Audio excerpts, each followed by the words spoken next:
I have a guest with me today that I have been wanting you to meet for a long time. We have known each other many, many years. This gentleman is a fellow trainer and he trains police, military, and civilians. He is an entrepreneur, he's a martial artist, and he's also an author. Hank Hayes, welcome to the program. Hey, Betsy. Great to be here. Great to be here. Thanks so much.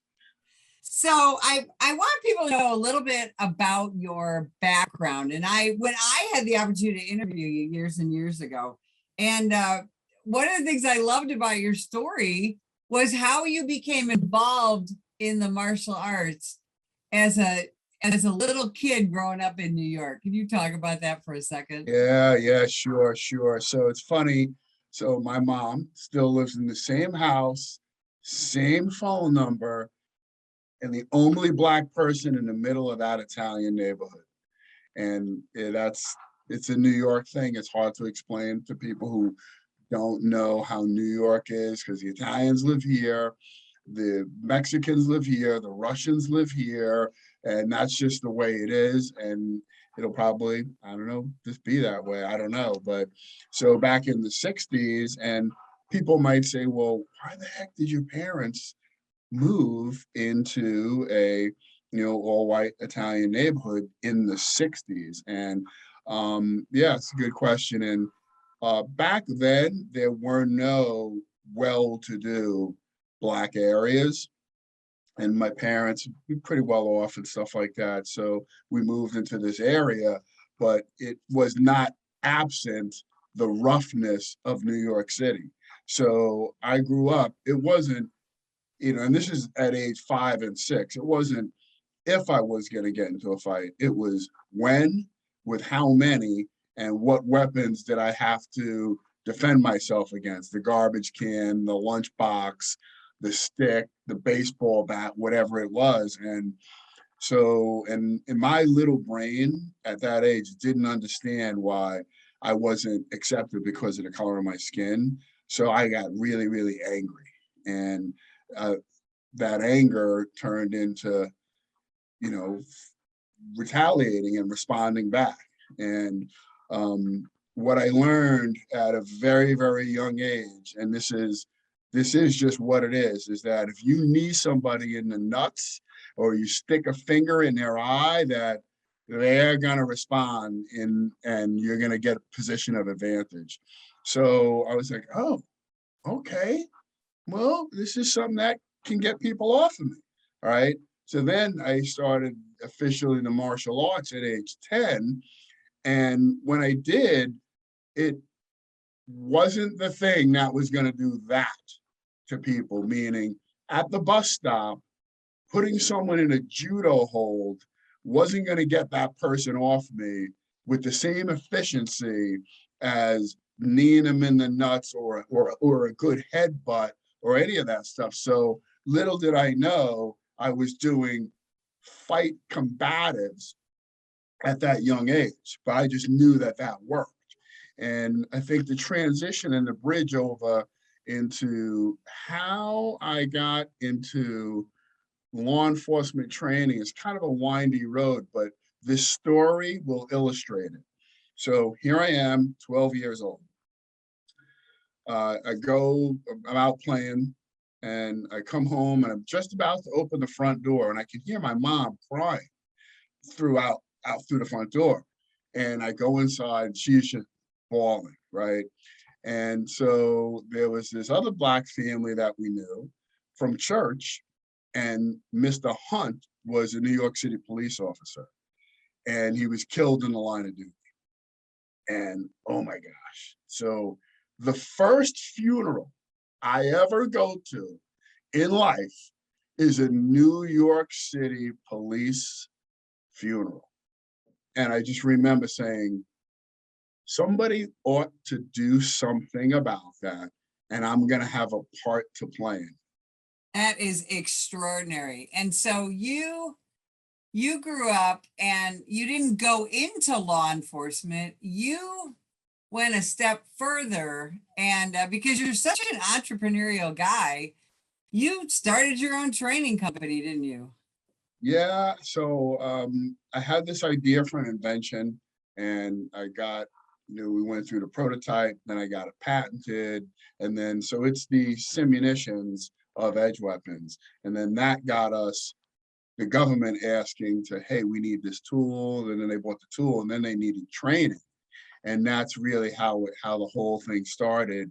From the first customer we had was the OIG, Office of Inspector Generals, and then more departments and agencies started asking for it, and mainly, the cities that have a rough inner city. So you take the Detroits, the Baltimores, the Chicagos, Atlanta, the rougher cities where their guys are gonna be in harm's way, and they need a fighting system that provides solutions that their men can execute when they're out on the job.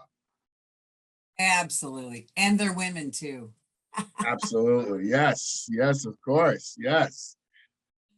So your system, it doesn't just involve edge weapons, but you've moved on to firearms, to hand. I think it's important to understand that it really is a system, because speaking specifically about law enforcement, law enforcement officers have to frequently transition, between whether it's hands-on, edge weapon, baton, taser, firearm, all of that, right? 100%. Yeah, actually, we have a course that is called dynamic transition. And what that takes them through is whatever weapon system you have, how to transition up and down the ladder through all of your weapon systems that you'll implement. So you may come in with a rifle, you may have to transition because of space to a pistol, that may turn into an edge weapon, that may turn into crowd control, empty hand. So we'll flow between all of these modalities of skill in that particular class. So now you're also doing, you train civilians as well, right? Yeah, correct. Yeah, it's a different company. We do basically the same stuff, but it's just kind of tailored to be delivered to the civilian. Yes.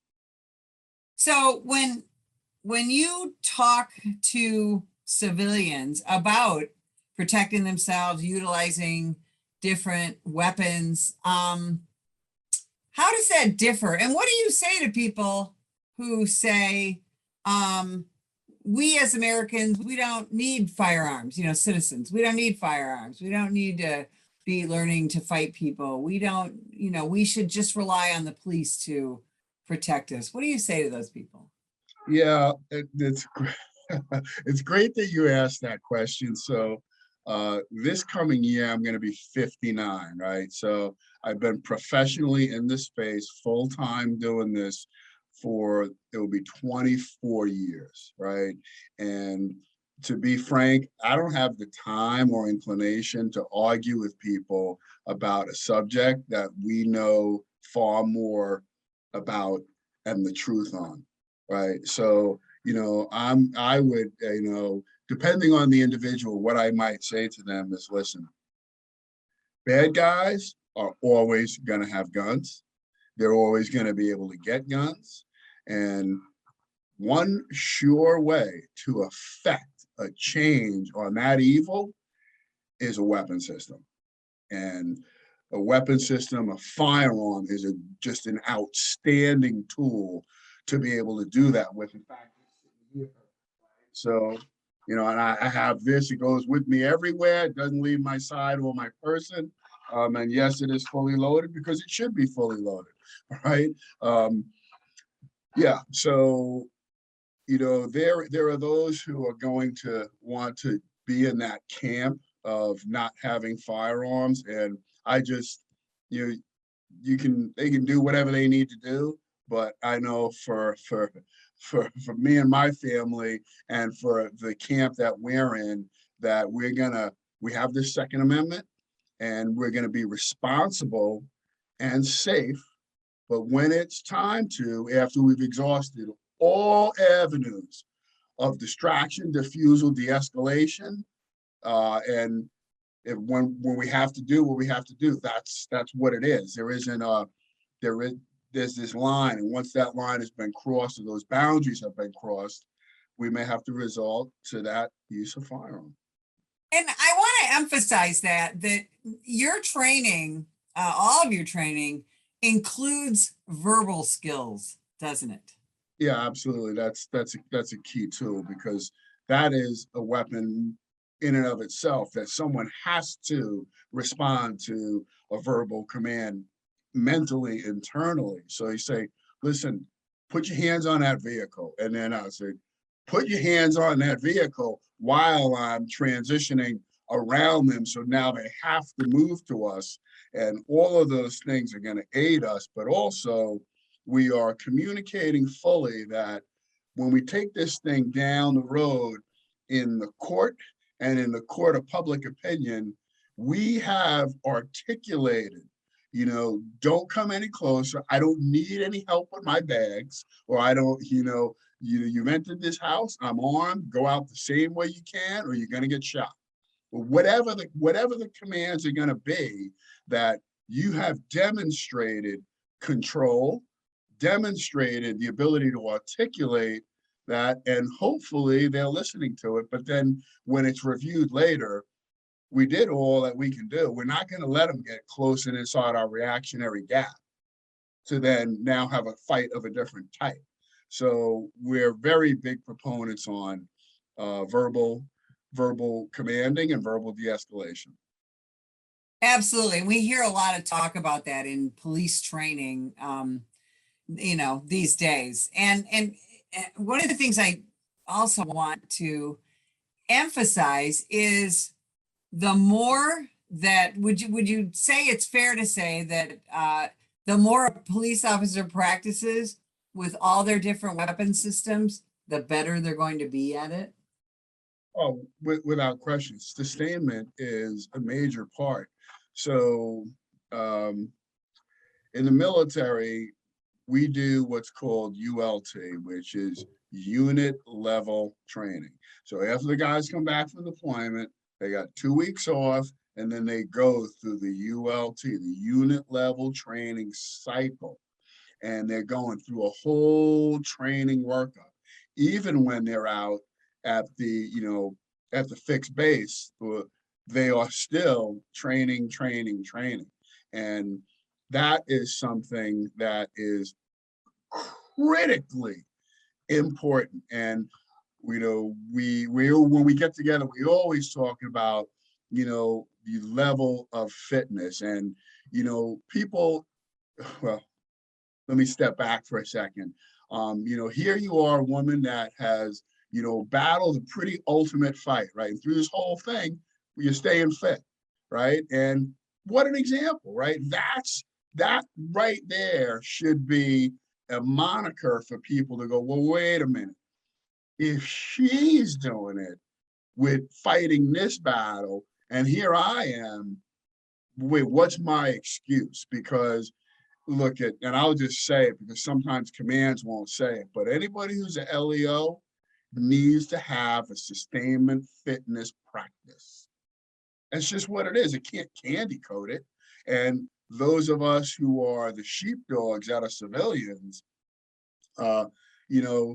if we're at that gas station and the pumps are here, something happens and we need to hustle from the building to where our car is, we need to do that as quickly as possible. And when we get there, we need to be able to handle the fight.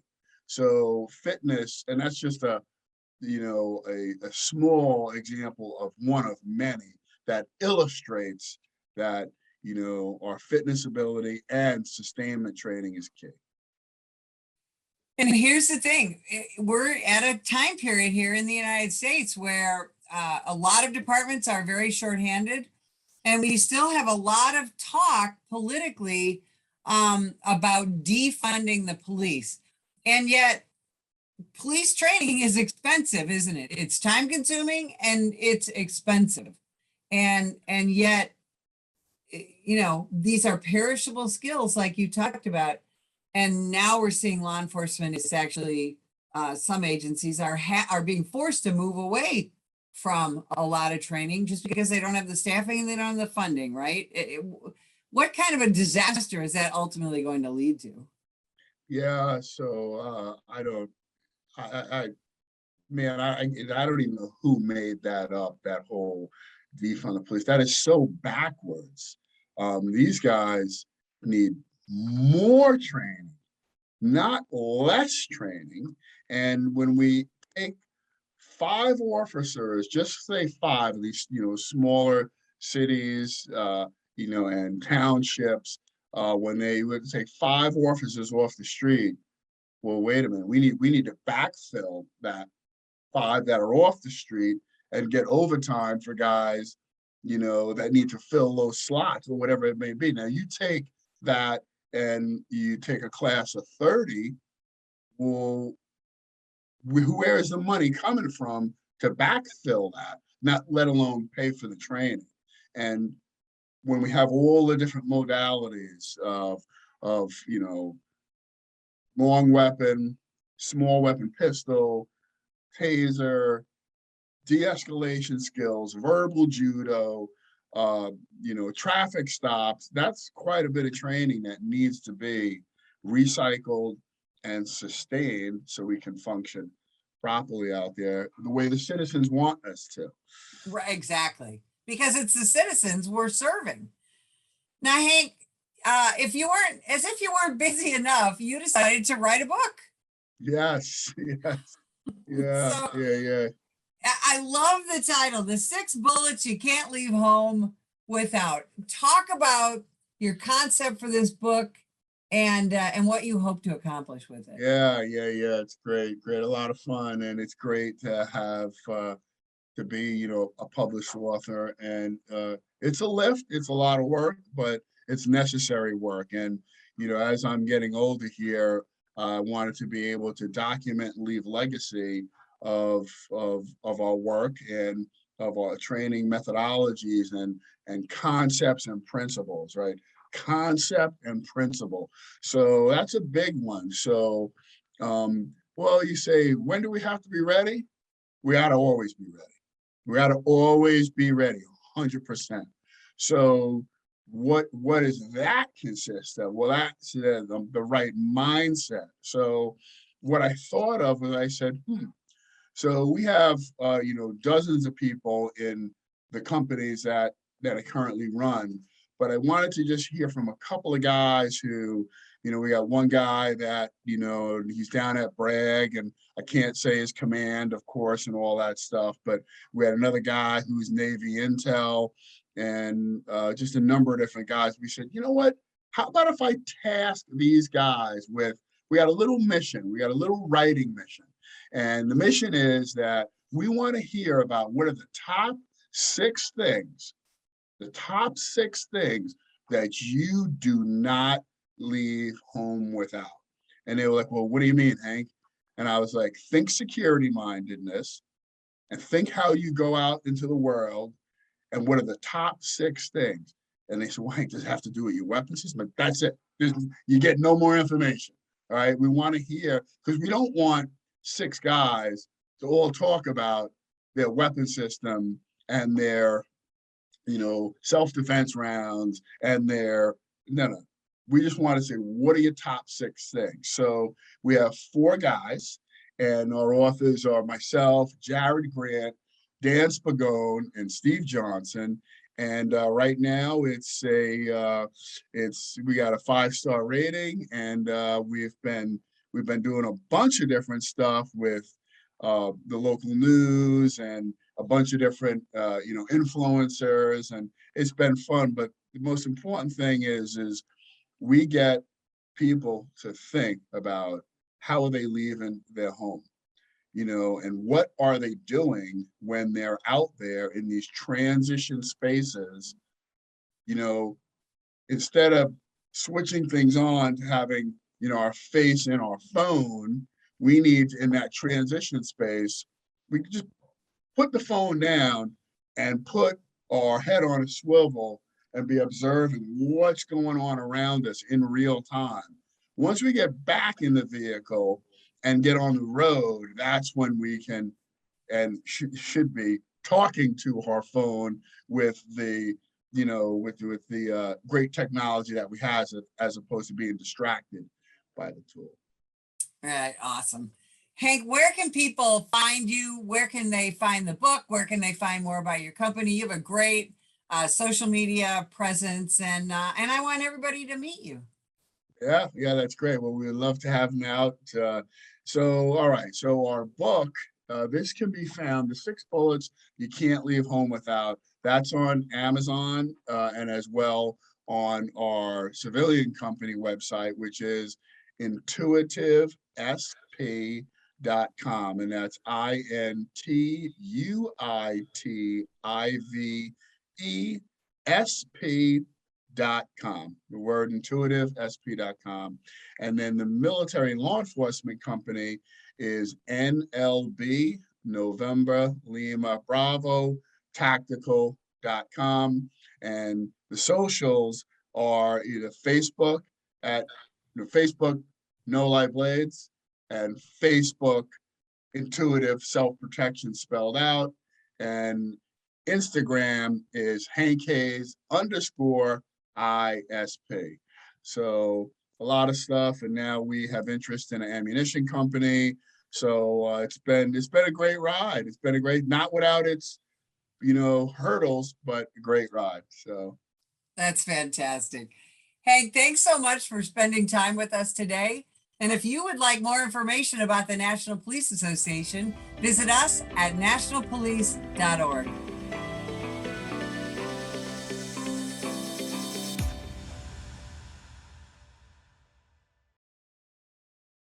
Ma'am, put the gun down! Put the gun down! Last year, law enforcement officers were involved in hundreds of thousands of use of force incidents.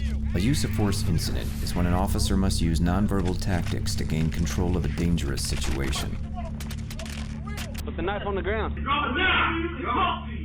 In many cases, officers have no choice but to use force when a suspect doesn't comply with a lawful order. Use of force is always ugly. No one likes it, especially police officers. Together, we can help de-escalate these dangerous encounters. Help police officers by complying with their lawful orders. Don't attack, attempt to disarm, or flee from an officer. Use of force is an officer's last option. Most incidents can be avoided by not resisting arrest. If you feel you've been wrongfully detained by a police officer, then seek a legal solution after the encounter has been resolved. Let's keep everyone safe. Comply now and complain later.